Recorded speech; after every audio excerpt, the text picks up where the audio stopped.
جو مخالفین تھے وہ اس بات پر اتر آئے کہ ان دونوں صحابہ کرام کو آپس میں لڑوا کر امت مسلمہ کو جو کشتی ہے اس کو توڑ دیا جائے، ان کا اتحاد توڑ دیا جائے۔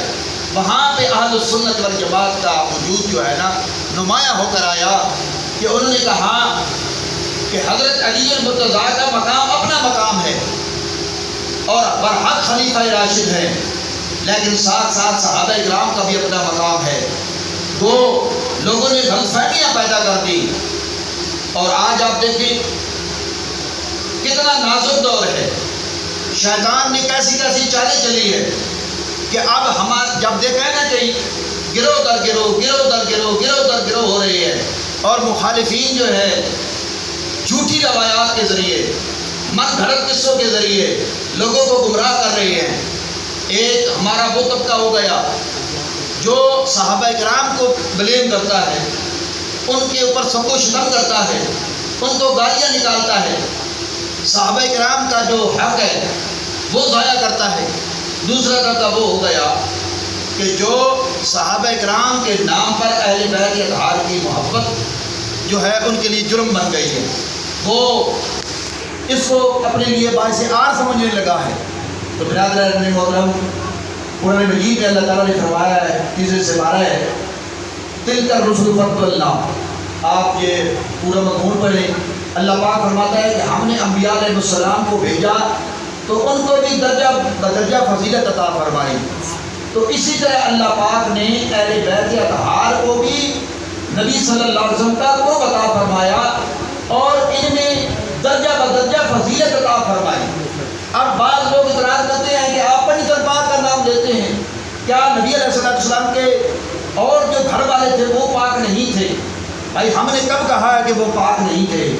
لیکن جس طریقے سے اللہ پاک نے 1,24,000 کم و بیش نبیوں میں سے 313 اندازہ مطابق رسولوں کو منتخب کیا، اور پھر ان رسولوں میں سے اولو العزم جو پیغمبر ہے وہ 5 ہے، جناب نوح علیہ السلام، جناب ابراہیم علیہ السلام، جناب موسیٰ علیہ السلام، جناب عیسیٰ علیہ السلام، جناب محمد رسول اللہ صلی اللہ علیہ وسلم۔ تو اللہ پاک اپنے انبیاء علیہ السلام میں بھی درجے بنائے ہیں، اسی طرح اہل بیت اطہار کے بھی درجے ہیں۔ آپ صلی اللہ علیہ وسلم کے ساتھ نسبت ہمارا اہل سنت والجماعت کا تو عقیدہ ہے کہ بے شک کتا ایک پلید جانور ہے، لیکن ہماری نگاہوں میں وہ بھی افضل ہے جس کتے کی نسبت رسول اللہ صلی اللہ علیہ وسلم کے آستانے کے ساتھ ہو گئی، مدینے کے شریف کے ساتھ ہو گئی۔ آپ پڑھیں، قرآن پاک پڑھیں، اصحاب کہف کا قصہ سنیں کہ وہ کتا جو ان اللہ کے نیک ولیوں کے ساتھ نکلا تھا، علماء کرام لکھتے ہیں کہ وہ بھی جنت جائے گا۔ تو ہماری نظر میں تو رسول اللہ صلی اللہ علیہ وسلم کے ساتھ نسبت رکھنے والی چھوٹی سی چھوٹی چیز جو ہے وہ محترم ہے، لیکن ہم یہ جانتے ہیں کہ اللہ پاک نے اور اللہ کے محبوب صلی اللہ علیہ وسلم نے اہل بیت اطہار کو ایک خاص مقام حاصل دیا ہے، ان کا ایک مقام ہے جس کو بیان کرنا چاہیے۔ ہم اس کے اندر تفریق نہیں کرتے۔ ایک ہمارا عقیدہ یہ ہے کہ ہم کسی کی تعریف کرتے ہیں، لیکن اس طرح تعریف کرتے ہیں کہ دوسری کی تنقید نہیں ہوتی۔ ہمارے بعض ساتھی جو دوسری قوموں کے ساتھ، دوسرے مذاہب کے ساتھ تعلق رکھتے ہیں، دوسرے عقیدے کے ساتھ تعلق رکھتے ہیں، وہ جب بیان کرتے ہیں ایک صحابی کی محبت اتنی بیان کی، اس کو بڑھاتے بڑھاتے کہاں بیان پہنچا دیا، لیکن ساتھ دوسری کی تنقید کر دی۔ دوسرا طبقہ ہے اہل بیت اطہار کی محبت بیان کرتا ہے، ساتھ صحابہ کرام کی تنقید کرتا ہے۔ ہم کہتے ہیں سارے افضل ہیں، سارے نبی علیہ السلام صحابہ کرام، نبی علیہ السلام فرمایا اصحابی کالنجوم، میرے صحابہ کرام ستاروں کی مانند ہے، جس کو بھی پکڑیں گے، جس کی بھی تعلیمات پر چلیں گے ہدایت پائیں گے۔ اور رسول اللہ صلی اللہ علیہ وسلم نے فرمایا، ابھی نعت کے اندر بھی بھائی بیان کر رہے تھے کہ میری اہل بیت کی مثال سفینہ نوح کی مانند ہے، جو ان کے ساتھ محبت کرے گا وہ کشتی نوح کے اندر سوار ہوگا۔ آپ کو پتہ ہے حضرت نوح علیہ السلام نے 950 سال اللہ کی تبلیغ کی، اللہ کا پیغام پہنچایا، لیکن صرف 70 آدمی جو تھے مسلمان ہوئے، اور ان بدبختوں نے جب آپ کو تنگ کرنا شروع کر دیا تو بالآخر آپ نے اللہ پاک سے بد دعا فرمائی کہ یا اللہ اب یہ تو ان کی جو اذیتیں ہیں وہ خطرناک حد تک پہنچ چکی ہیں۔ چنانچہ جب عذاب الہی آیا تو اللہ پاک نے فرمایا کہ اے نوح کشتی بناؤ اور اپنے ماننے والے کو ان کشتی کے اندر سوار کرو۔ آپ کو یہ کتابوں کے اندر بات چلے گی کہ 6 مہینے تک کشتی جو تھی وہ اللہ کا جو عذاب آیا تھا پانی کے اندر چلتی رہی، اتنا بڑا پانی تھا دنیا کے اندر، تو وہ 6 مہینے کشتی چلی، جو اس کشتی کے اندر سوار ہوا وہ بچا۔ تو آقا علیہ السلام نے اپنی حدیث کے ذریعے ہمیں یہ سمجھایا کہ میرے اہل بیت کی مثال سفینہ کشتی کی مانند ہے، سفینہ نوح کی مانند ہے، اس کشتی کی مانند ہے کہ جو کوئی بندہ نوح علیہ السلام کی کشتی میں سوار ہوا تھا وہ بچ گیا تھا۔ دنیا کے اندر جب اختلاف بڑھ جائے گا، انتشار بڑھ جائے گا، آقا علیہ السلام کی یہ بھی حدیث ہے کہ اے میرے صحابہ کرام میں دیکھتا ہوں کہ فتنے آپ کے گھروں کی طرف لپک رہے ہیں، فتنے آپ کی گھروں کی طرف لپک رہے ہیں، ہر گھر کے اندر فتنہ، ہر جماعت کے اندر فتنہ، لوگ مصیبتوں کا شکار ہو رہے ہیں۔ تو یا رسول اللہ ہم کیا کریں؟ فرمایا کہ اس وقت تم قرآن کو پکڑو، میری سنت کو پکڑو، اور کہیں فرمایا قرآن کو پکڑو اور میری اہل بیت کو پکڑو، کیونکہ سنت کا تعلق اہل بیت کے ساتھ ہی ہے، اہل بیت کا تعلق قرآن کے ساتھ ہے۔ اللہ پاک کا لاکھ شکر ہے کہ ہمیں وہ عقیدہ نصیب فرمایا ہے۔ ہم ہر نماز کے اندر یہ دعا مانگتے ہیں اہدنا الصراط المستقیم، اے اللہ ہمیں سیدھا راستہ دکھا، صراط الذین انعمت علیہم۔ اللہ نے یہ خود دعا ہمیں سکھائی ہے کہ یہ دعا مانگا کرو کہ مجھ سے سیدھے راستے کی ہدایت مانگا کرو۔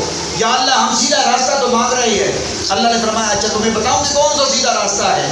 صراط الذین انعمت علیہم، ان لوگوں کا راستہ جن پر تو نے انعام کیا ہے، میرے جن لوگ بندوں کے اوپر میں نے انعام کیا ہے ان لوگوں کا راستہ مانگا کرو۔ پھر فرمایا یا اللہ کن لوگوں پر تو نے انعام کیا؟ فرمایا کہ میں نے نبیوں پر انعام کیا، میں نے صدیق پر ایمان کیا، صدیقین پر ایمان کیا، انعام کیا، میں نے شہداء پر انعام کیا، میں نے اولیاء پر انعام کیا۔ اللہ پاک کا لاکھ شکر ہے کہ اہل السنت والجماعت انبیاء کی محبت اور بالخصوص رسول اللہ صلی اللہ علیہ وسلم کی محبت کا درس دیتی ہے۔ سید الصدیقین سیدنا ابو بکر صدیق، یہ اللہ کے جتنے بھی ولی ہیں، اللہ کے جتنے بھی نبی ہیں، وہ سارے اعلیٰ کے اعلیٰ منصب پر قائم ہیں، لیکن انبیاء علیہ السلام جو ہوتے ہیں وہ صدیق بھی ہوتے ہیں، وہ شہید بھی ہوتے ہیں، وہ ولی بھی ہوتے ہیں، لیکن ان کا درجہ سب سے بڑا بلند ہے کہ اللہ پاک نے انہیں نبی بنایا ہے۔ لیکن حضور صلی اللہ علیہ وسلم کی ختم نبوت کے بعد اللہ پاک نے حکم دیا کہ آپ کے بعد تو کوئی نبی نہیں آئے گا، لیکن اس کیٹیگری کے جو لوگ ہوں گے، جو اس صلاحیت کے لوگ ہوں گے، ان کو میں اولیاء اللہ کے مرتبے پر فائز کروں گا، کسی کو صدیقین کے مرتبے پر فائز کروں گا، کسی کو شہید کے مرتبے پر فائز کروں گا۔ تو یہ آپ سمجھے نا کہ آپ صلی اللہ علیہ وسلم کے بعد جناب صدیق اکبر، کیا دیگر صحابہ کرام سچ نہیں بولتے تھے؟ وہ بھی صدیق تھے، لیکن سب سے بڑھ کر جو تذکرہ ملا وہ جناب صدیق اکبر کو ملا۔ کیا دیگر صحابہ کرام عدل نہیں کرتے تھے؟ لیکن سب سے بڑھ کر عدل و انصاف کے اندر اللہ پاک نے اور اللہ کے رسول نے ایک خاص مقام عطا فرمایا تو جناب عمر فاروق کو عطا فرمایا۔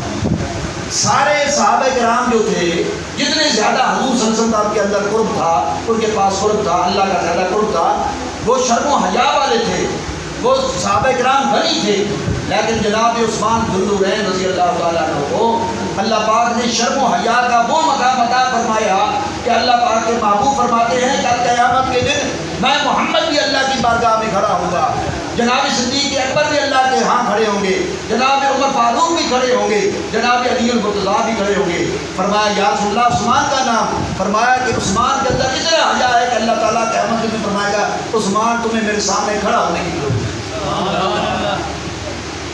یعنی اللہ پاک سیدنا عثمان سے اتنا حیا کرتے ہیں۔ اسی طرح جناب علی المرتضیٰ، سارے صحابہ کرام شجاع تھے، بہادر تھے، لیکن اللہ پاک نے جناب علی المرتضیٰ کو ایک خاص مقام عطا فرمایا۔